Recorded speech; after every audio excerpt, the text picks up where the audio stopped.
Welcome back to part 3 of the Into the Breach Unfair Guide with the Zenith Guard. We've got Henry Kwan in the laser mech with the ice generator fresh off the shelf. The other two mechs basically unupgraded, save for the charge mech with Harold Schmidt with skilled. So we've managed to salvage the run after a catastrophic first island. And now I'm considering my third island option. We've got the Arachnid Scion, Diggers, and Blobbers. Not Diggers, Burrowers and Blobbers on RST. And then on Pinnacle, we've got Tumblebugs out the wazoo. I decided to go with RST because direct damage is really the only counter to Burrowers. And direct damage is what the laser mech do. So I'm hoping that I can, get the occasional 2-for-1 solve with that big, beautiful laser. And right off the bat, we've got Defend the Terraformer. I've mentioned this mission type several times in my previous videos, and I don't think we ever saw it until now. I was not so fortunate to have it on the Riftwalkers or Rusting Hulks playthrough. This is sort of the defend the disposal unit of RST. It's usually a free mission because, you've got your 3 mech actions and then you have a 4th action, which is the disposal unit itself.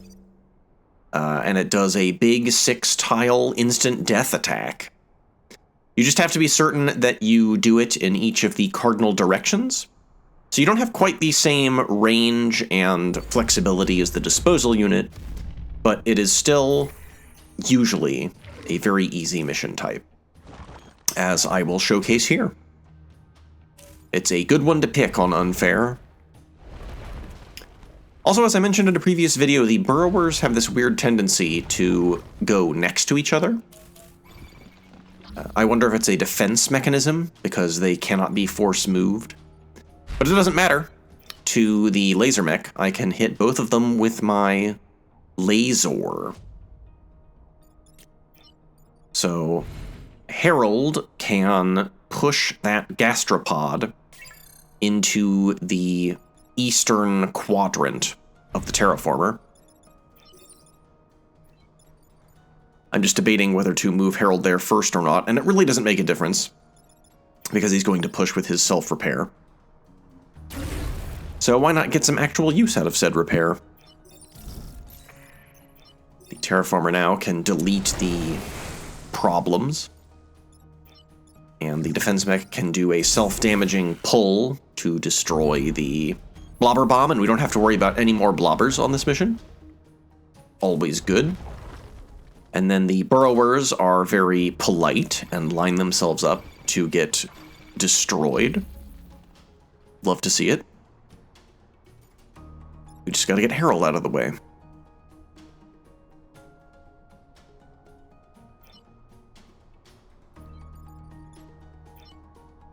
I go for a spawn block and a kill with Henry. I don't think I actually need to use the ice generator on this mission.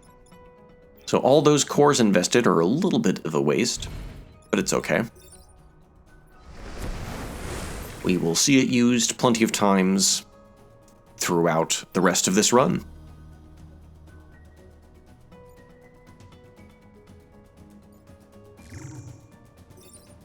As you can see, the board remains clear. Things are, quite under control.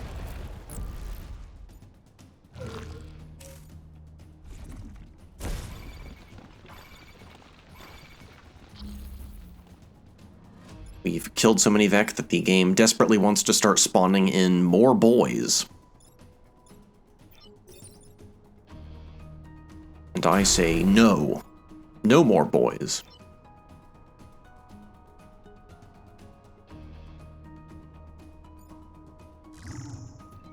And a little push. And a little terraforming. And our final turn will be a 3v3. I elect to just defend some of the spare grid buildings. I think with the idea that we could maybe squeeze out a little bit of extra experience for my pilots. Doesn't really shake out, but it's fine. Yeah, none of the enemies are close enough for the final quadrant of the terraformer. Also, thankfully, the terraformer is immune to smoke. It can still function in the smoke, which is good. So we will just soak that hit from the mosquito. Harold gets his level up and gets adrenaline, which is fine.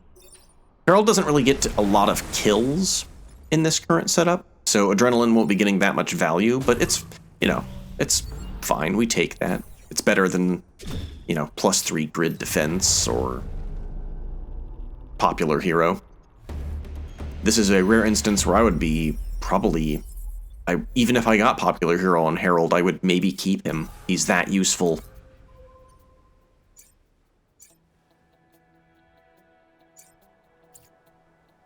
So, as I consider my next option, we have the Sandstorm, which is very player-favored. And then Test Site Delta has Do Not Kill the Volatile Vec. And because I have Ice Generator, I was actually in good shape to tackle that.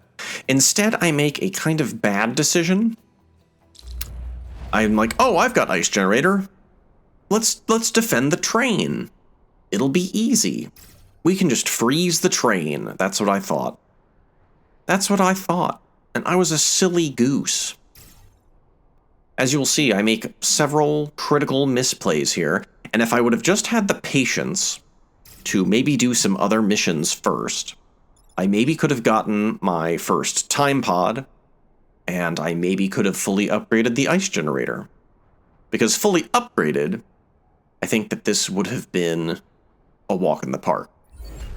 Instead, it's a walk through a kind of marshy, briery kind of patch. Like, not great, but we're still getting some fresh air. Still getting some cardio. And this will be the third time I've had to rewatch this because I recorded commentary, but I didn't press record. So this is my second attempt recording commentary. So now I see with like double, triple hindsight. Look at me. I'm considering using the Ice Generator right away.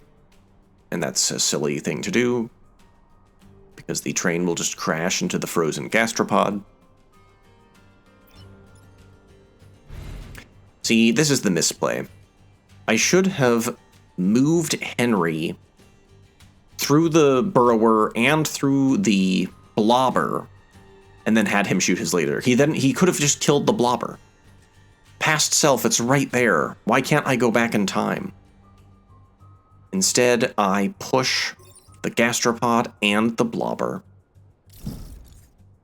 And, you know, the gastropods know, you know, the train's safe, that's good.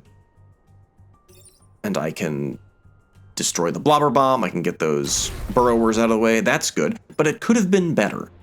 It could have been so much better. If I would have seen it, this would have probably been a good temporal reset.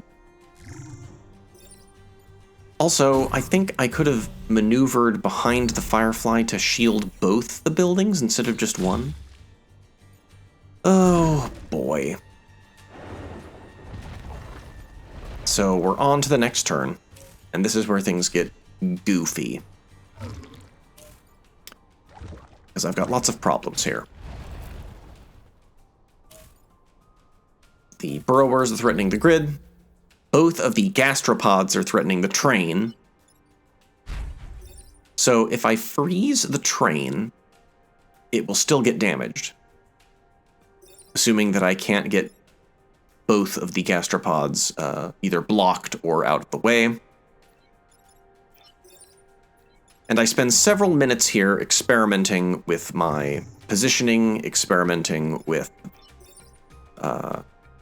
the options available to me.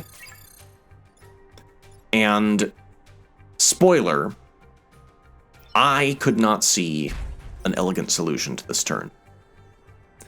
the best I could do was body blocking specific attacks with the defense mech and the charge mech, and then freezing as much as I could with the laser mech, such that the enemy attacks would break the frozen mechs free.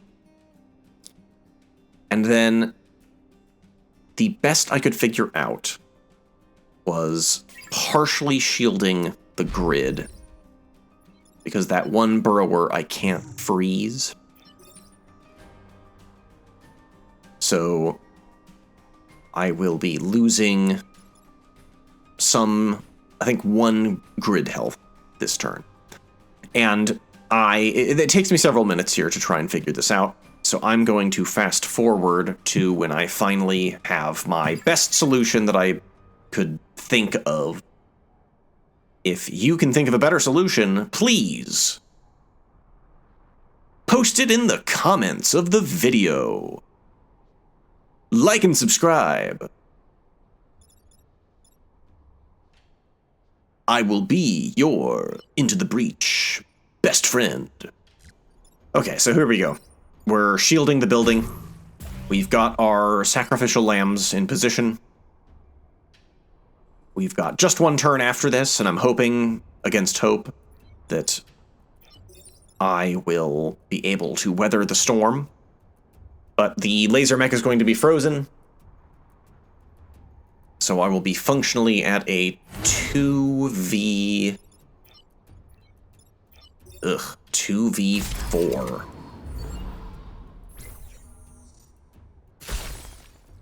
And the charge mech will be nice and way out of position. The blobber and the firefly are kind in that they attack the frozen laser mech. That was very nice of them. But the burrower is going to eat 1 more grid health, and there's basically nothing I can do about it. So I observe the board, frown, and then I believe all I do is pick up the time pod and just end the turn. There was nothing else I could do. I had used up all of my shield from the defense mech. So, this whole train thing, this whole train fiasco is just a classic example of hubris. It was me going, oh, I've got the ice gen, I'm invincible. That's not true. You still have to use your brain, because you're playing on unfair difficulty.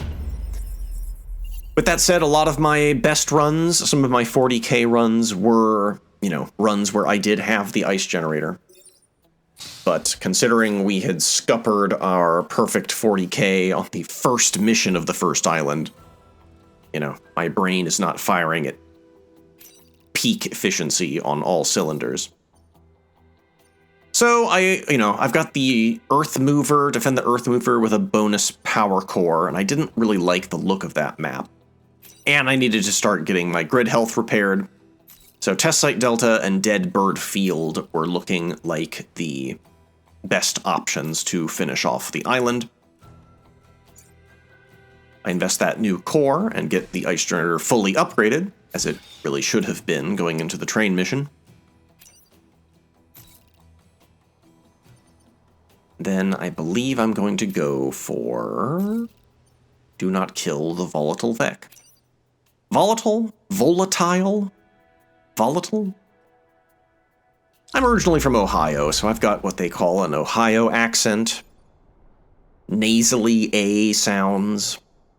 I'll probably be pronouncing things wrong on occasion, and I apologize, because that drives me up a wall. But I'm just a human. Some say too human.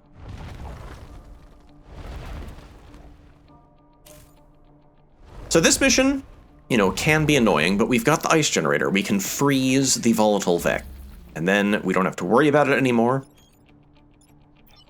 Look at that. I can freeze that boy, and not only that, but the blocked spawn will free Henry out of the ice. I play around with positioning a little bit to see if there's a more optimal, you know, spot to use the ice generator. But spoiler alert, the best place to put it is where I first, you know, my instincts first told me. Because getting Henry free at the start of the next turn is really the, you know, the best bang for my buck. And then I can ram the Burrower with Herald, and I can self-damage pull the Blobber Bomb with the defense mech, and we'll be in good shape. So I'm actually going to skip ahead again because this takes me a little bit of time to realize. So here we go. I'm going to do the thing that I should have done from the very beginning. The thing I just described.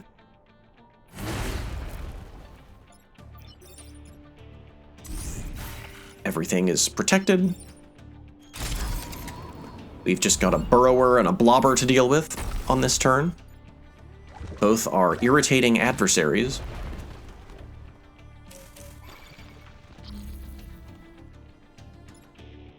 But fortunately, all the frozen enemies are kind of screwing around with the spawn math.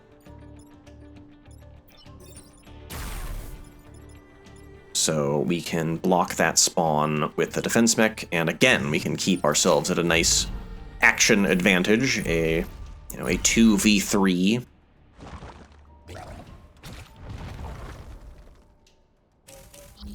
And, you know, we're on the penultimate turn, so any Vec we can block spawns with here will prevent trouble on our final turn. And indeed, we will be at a 1v3 for our final turn, so it's just a done deal. Get 3 more experience for our boy Henry. And it's an easy mission. Nice and clean.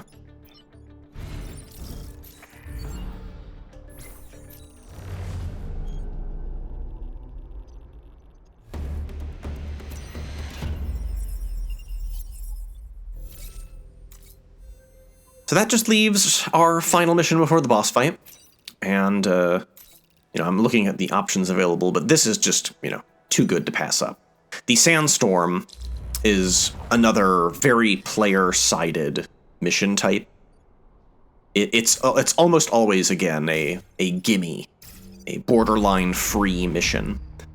It's largely because the enemy will like to attack, the grid closest to the Sandstorm, especially if they are slower ground-based units, and they'll just kind of get permanently stuck in a kind of never-ending cycle of being unable to do any actions and getting their actions canceled by the Sandstorm. Just a big wave of smoke.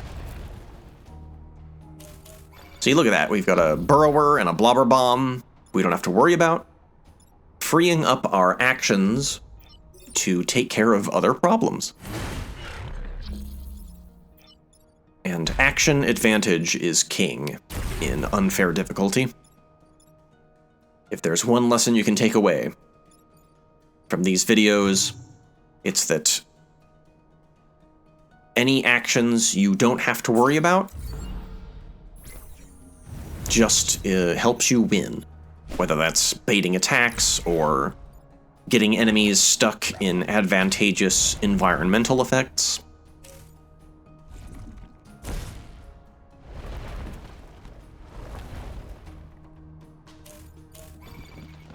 It's helpful to try and block spawns on this mission type, just so you've got less Vec running around.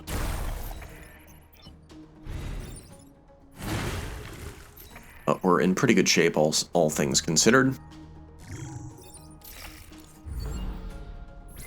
This mission type is also short. And aside from the train missions, I'm a big proponent of the short duration missions, of which RST has several of them. Sandstorm missions and the Cataclysm missions have a short 3-turn duration. So RST is kind of unique in that regard. And then, rather than use my brain, I just freeze the entire map here on the final turn. And we are Ollie Ollie Oxen free. Beautiful.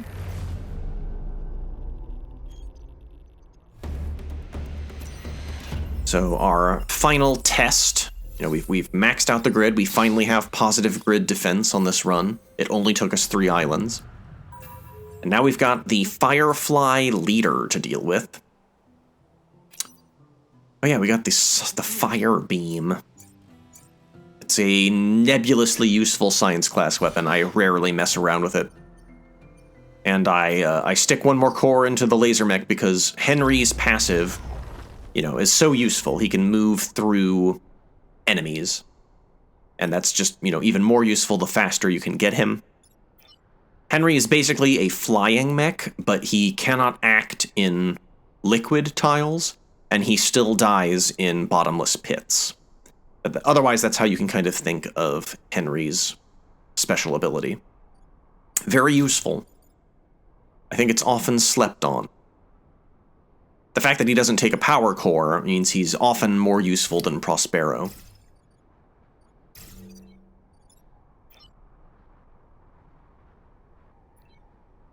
I guess it does mean that Henry is wasted in flying mechs. Now, the Firefly Leader always attacks in 2 directions, so I know he's going to either attack, the square next to the defense mech or the charge mech. One or the other. So with that knowledge in mind, I'm trying to position myself to kind of prevent the other forces from advancing on my half of the board.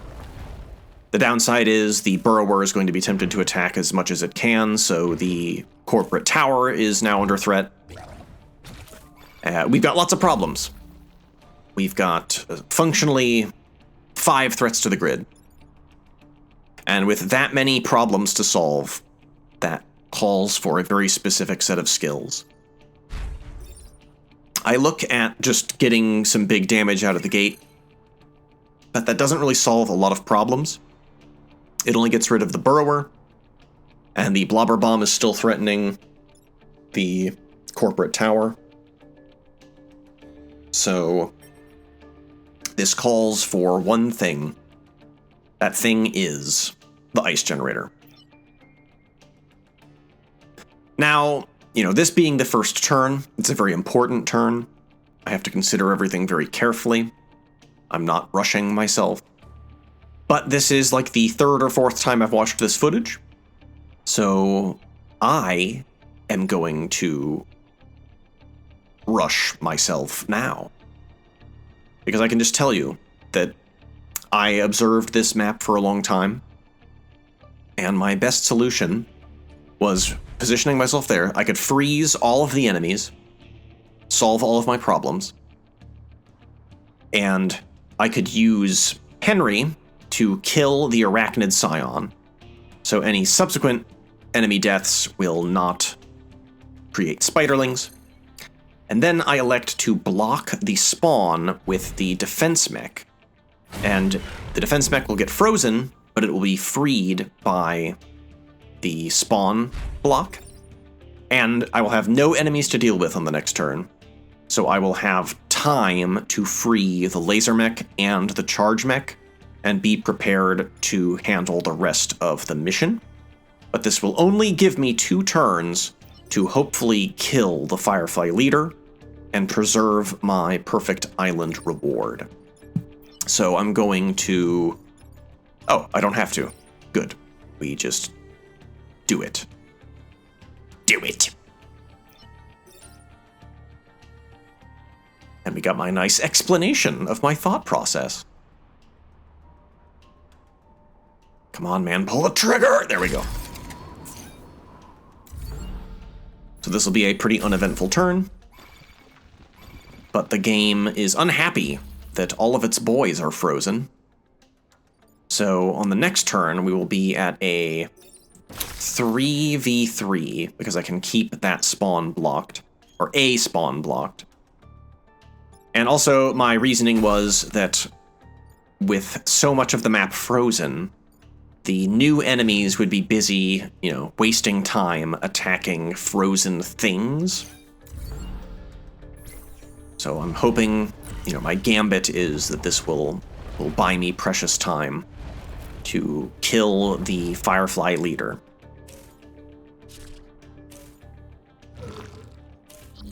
So we've got, not too much to worry about right now. Only one grid building is going to get broken out of the ice, assuming that I don't move the burrower. So I can ignore the Firefly. But I need to free the Firefly leader. That's the problem with freezing it. I have to waste an action breaking the ice off of it so that it can take damage in the hopes of killing it. I consider breaking it with the defense mech, but that would kill the defense mech.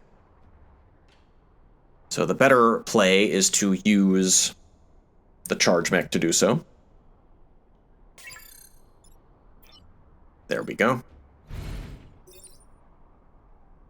Now I can put big time damage on the Firefly leader. This unfortunately frees the other burrower and the alpha gastropod. So with this knowledge, I'm aware that on my final turn, I'm going to have 1, 2, 3, 4, 5, 6 enemies to deal with. And I don't like a 6v3. I also don't like a 6v2. But if I move the defense mech, I would have a 7v3. And I like that even less. So I make a tactical decision to sacrifice the defense mech. I block the Firefly's attack, and I block a spawn. And now I need to finish off the Firefly leader, and hopefully preserve as much of the grid as I can.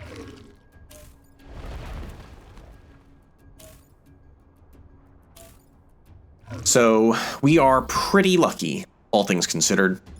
I can finish off the boss, level up Henry, getting a disappointing +3 grid defense.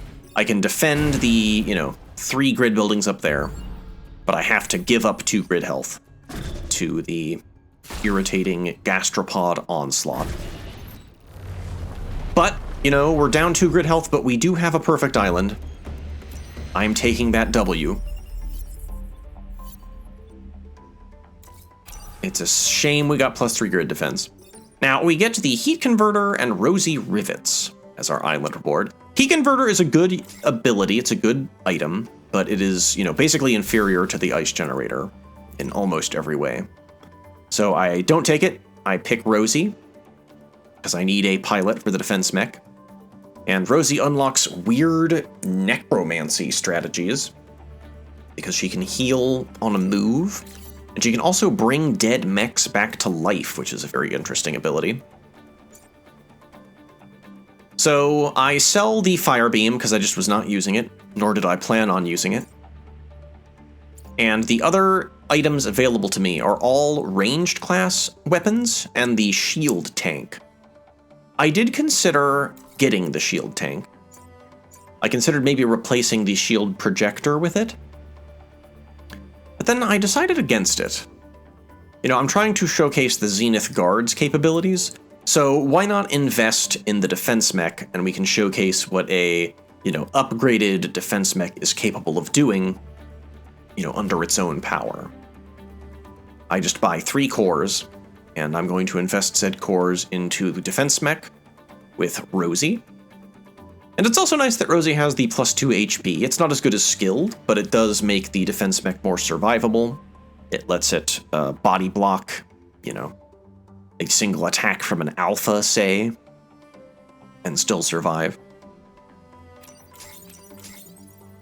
So I'm in decent shape going into my final island. We've got that fully upgraded Ice Generator.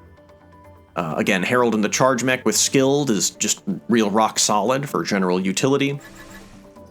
And considering we have the Ice Generator, which defends buildings, I decided to go for the area upgrade instead of going for the extra use upgrade. It's kind of dealer's choice, but that was my reasoning behind where I put my cores here. So join me next time for our final island before the volcanic hive, as we wish a fond farewell to the Zenith Guard. And apologies, this was my second time recording, and I think it reflected in my mood, so I hope it was amusing and not irritating. Please. Please love me!